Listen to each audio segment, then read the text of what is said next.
So now we'll head on to Python tokens. So a Python token is basically the smallest meaningful component in a program. And in a programming language, or basically in Python programming, we've got these four tokens. So we've got keywords, identifiers, literals, and operators. So we've already understood what exactly are operators. Now let's understand what are keywords, identifiers, and literals. So let's start off with keywords. So as it is stated over here, keywords are special reserved words. Now these special reserved words will give a meaningful information to the compiler or the interpreter. So as you see, we've got all of these keywords over here: if, or, not, with, is, class, def, and so on.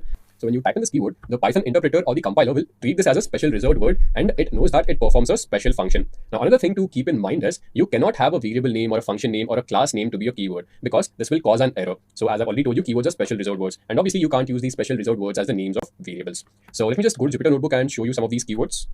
So I'll just type in if over here. So as you see, this has been highlighted in green. So in Jupyter Notebook, all of the keywords are highlighted in green. I'll click on run. So as you see, there is invalid syntax because if tells the Python interpreter that there has to be something followed after if. Similarly, if I type in, let's say, true, true again is a keyword which is reserved, right?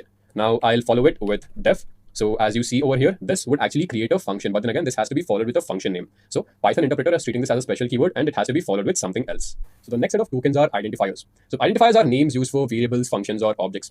So as in real life, if you have to call someone, people have names, don't they? Let's say you have your best friend whose name is Lisa, right? So Lisa is actually her identifier. So Lisa is being identified by her name. So similarly, if you have to identify something in the programming world, you would have names associated with them. So obviously the data which you've got are variables, functions, and objects. And if you have to identify these variables, functions, and objects, then we have to give them some sort of name.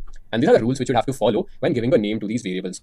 So you cannot have any special characters in the name of the variable, right? So except underscore, you cannot have any other special characters. Now, it is also important to keep in mind that these identifiers are case sensitive. So let's say if you given the name as Lisa, where L is capital, and also then you have another identifier where L is small. So both of these would be different. Now, similarly, you've got another rule over here. So the name of a variable, function, or an object, it cannot start with a digit. It can only start with a character or an underscore. So let's just check some of these rules in Jupyter Notebook.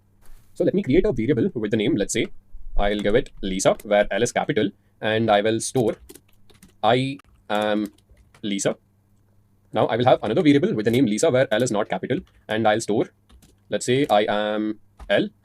Now let me just print Lisa over here where L is capital, so I get the first one. Now I'll print Lisa over here where L is small, so I get the second one. So as you see, Python interpreter treats both of these variables as different because these variables are case sensitive. So we are done with identifiers. Now we'll go ahead to Python literals. So Python literals are extremely easy. So they're nothing but constants in Python. So they are constants which do not change. So basically you have numeric literals, you've got string literals, Boolean literals, and so on. So whatever values are stored in the variables, those values are nothing but literals. Now let's say if you have a variable with the name A1 and you store a value Sparta inside this. So over here, A1 would be the variable and you are storing a string literal inside this. And that string literal is Sparta. Similarly, now what I'll do is the variable name is A, but I'll be storing a numeric literal inside us, and the value of the numeric literal is 123.